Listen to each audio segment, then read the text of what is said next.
Sa lugar ng North Caloocan at San Jose del Monte, Bulacan, nabulabog ang mga residente sa mga balita. Ang salarin na ito ay naghasik ng karahasan ang notorious na lalaki.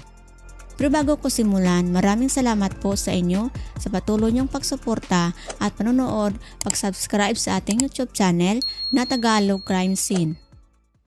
Ang salarin na ito ay walang awang ginahasa niya ang ginang habang kasabay pa nito ay pinanood niya sa harapan mismo ng kanyang asawa. Ang kanyang isinagawang panghalay, isang notorious na salarin na lubang mapanganib ng biktima sa North Caloocan at San Jose del Monte, Bulacan. Matindi ba dito, nagawa rin niyang pagnakawan ang mga kabahayan habang patuloy din ito sa panghagasa at hindi na mabilang ng mga kababaihan ang kanyang nabiktima. Isa sa naging biktima ng notorious na lalaking ito ay si Angie, residente sa nasabing lugar. Pero agad ito tinutukan ng baril at inutusan na pumasok sa banyo. Nalaman ng kanyang asawa ang lalaking nanloob sa kanilang tahanan ay maaaring masaktan ang kanilang mga anak. Kaya naman walang nagawa ang asawa ni Angie kundi sumunod sa utos ng salarin na ito. Pinapasok ng salarin ang asawa ni Angie sa palikuran upang hindi na ito makalaban pa. Ngunit ang pintuan ng kanilang palikuran ay kalahati lang ang natatakpan. Kaya makikita pa rin ng asawa ni Angie ang lahat ng nangyayari. Pagkatapos ng pasukin ng salarin ang asawa ni Angie sa palikuran ay iba na ang sumunod na mga nangyari.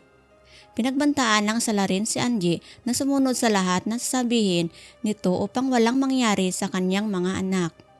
Walang nagawa si Angie kundi sumunod sa salarin kahit labag ito sa kanyang kalooban. Naisip na ni Angie ang balak ng salarin at wala siyang magawa kundi sumunod na lamang ito. Dahil sa sakta ng salarin ang kanyang asawa at mga anak. Inutusan si Angie ng salarin na maghubad ng damit.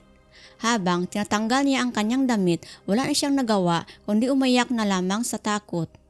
Matapos niyang tanggalin ang kanyang damit, doon na siya hinalay ng salarin. Bukod pa dito, habang pinagsamantalahan siya ng salarin, si Angie ay nakikita ito mismo ng kanyang asawa. Ngunit wala itong nagawa kahit sobrang sakit sa kanyang loob ang pangyayari ay kailangan niya itong tanggapin para sa kaligtasan ng kanyang mag-ina. Makalipas ng ilang minuto ay natapos na ang panghalay kay Angie. Pero bago umalis ang salarin sa bahay ni Angie ay nag-iwan ito ng pagbabanta sa kanila. Samantala, mayroon din isang ginang ang nabiktima na notorious na salarin na ito. Si Sheila tanghaling tapat noong November 2014 na sa loob ng kanyang bahay si Sheila at kanyang mga anak. Biglang pumasok ang salarin sa harapan ng kanilang pinto at tumingin sa loob ng kanilang bahay. Nagtaka si Sheila kung bakit ito sa harapan ng kanilang pintuan. Kaya minabuti ni Sheila na tanungin ang lalaki kung ano ang kanyang kailangan. Makikiinom lang naman ang nasabi ng salarin na ito sa kanya kaya piniinom siya ni Sheila. Pagkatapos umalis na ang salarin, malakas ang hinala ni Sheila na pagplanuhanan ng salarin ang kanilang bahay. Pero hindi niya alam kung ano ang motibo nito at kailangan ito sa salakay. Kaya minabuti ni Sheila na mag-ingat sa lahat ng oras. Pero makalipas ng ilang araw ay wala naman nangyaring masama sa kanila. Hanggang tuluyan nalimutan ni Sheila ang lalaking nakilala. Subalit, kung kailan kampante si Sheila ay doon pala sa salakay ang lalaking salarin na ito. Alas 7 ng gabi noong December 6, 2014, mayroong bisita si Sheila sa kanilang bahay. Ayon kay Sheila, kasama niyang nag-ensayo ng sayaw ang mga kaibigan dahil mayroon program ang kanilang mga anak sa paralan. Habang masayang nagkwentuhan ang mga kaibigan ni Sheila na sinabi namin Alhambra, 32 taong gulang, OBG at kasintahan nito at 2 pang kaibigan na babae. Bigla na lamang pumasok ang isang lalaki na may hawak ng baril at nagdeklara ng hold up. Sa pagkabigla ni Sheila at mga kaibigan nito ay wala silang nagawa kundi panoorin na lamang ang lalaki habang nilimas nito ang mga gamit at pera. Bago lumabas ang pinto, ang salarin ay pinatay nito ang ilaw at tuluyang lumabas ng bahay.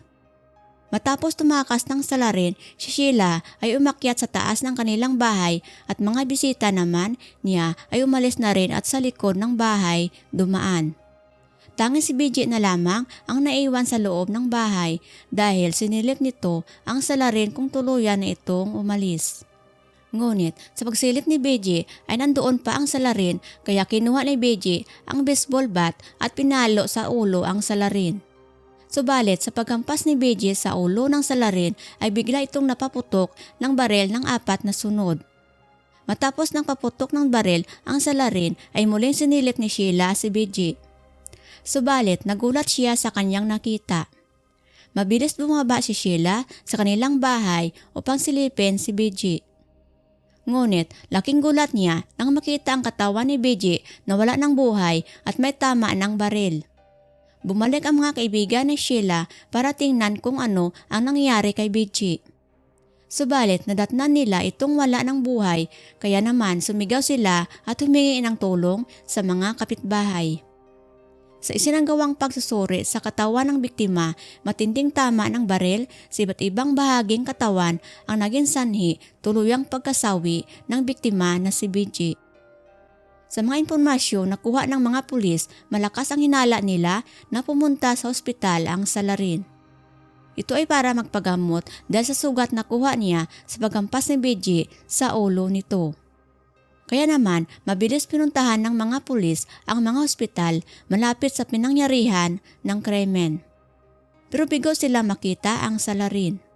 Pero sa tulong ng Barangay 176, Bagong Silang, Caloocan City, natunto ng mga pulis ang pinagtaguan ng salarin at tuluyang nadakip ito.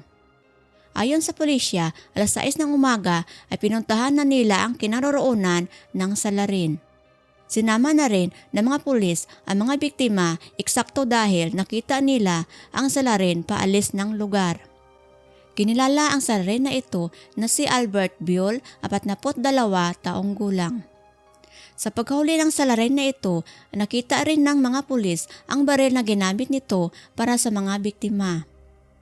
Agad nila ibinigay sa investigador para maisama sa investigasyon at maidagdag sa mga ebidensya.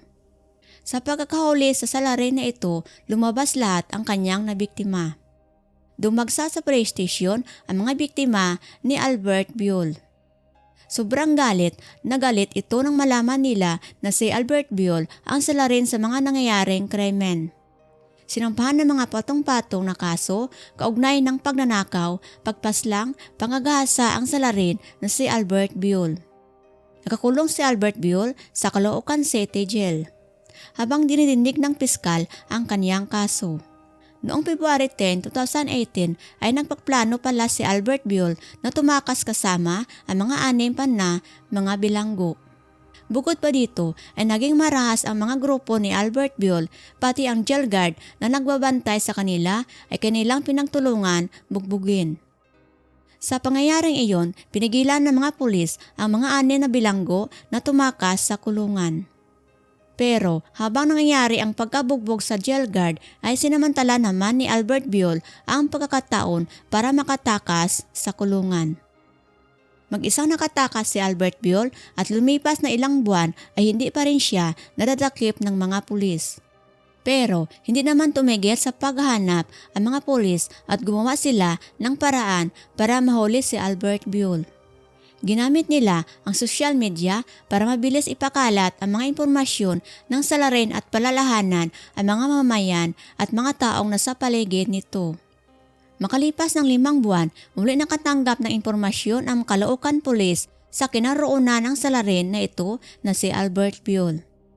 Isang concerned citizen ang lumapit sa police station para ibigay mga impormasyon kung saan makikita si Albert Biol. Ito ay isang construction site sa May Pasay kung saan nagtrabaho ang salarin bilang isang foreman sa nagawang bahay. Hindi na nagatubili ang mga pulis lalong nagsanib pwersa ang Southern Police District at National Capital Region Office patungo sa kinaroonan ni Albert Biol. Tuluyang nahuli si Albert Biol at dinala ito sa National Capital Region Office. Sa pagkahuli kay Albert Biol, nangako naman si Chief Superintendent Guillermo Eliezer sa mga biktima at sa publiko na hindi na muli makatakas pa at mabubulok sa kulungan ang salarin. Humingi ng tawad si Albert Biol sa kanyang mga nabiktima pero diretso pa rin siya sa Bilibid Prison dahil sa kasong isinampa sa kanya ni Angie. Sa muling pagkakulong kay Albert Biol, nagkaroon na ng hustisya si Angie sa nagawa sa kanya ni Albert Biol. Samantala, hindi rin mapatawan ni Aling Marilyn si Albert Biol dahil siya ang dahilan kung bakit nawala ang kanyang pinakamamahal niyang anak. Buhay ang kinuha kaya buhay rin daw ni Albert Biol ang kapalit. Nanawagan naman ang mga pulis sa mga taong nabiktima ni Albert Biol na magsampa rin ng kaso laban dito upang tuluyan na itong mabulok sa kulungan. Maraming salamat po sa inyong pakikinig at pagsubaybay sa ating YouTube channel na Tagalog Crime Scene. At sa muli nating pagsasama at sabay-sabay panoorin ang ating mga videos. At huwag kalimutan mag-like na rin sa ating mga videos.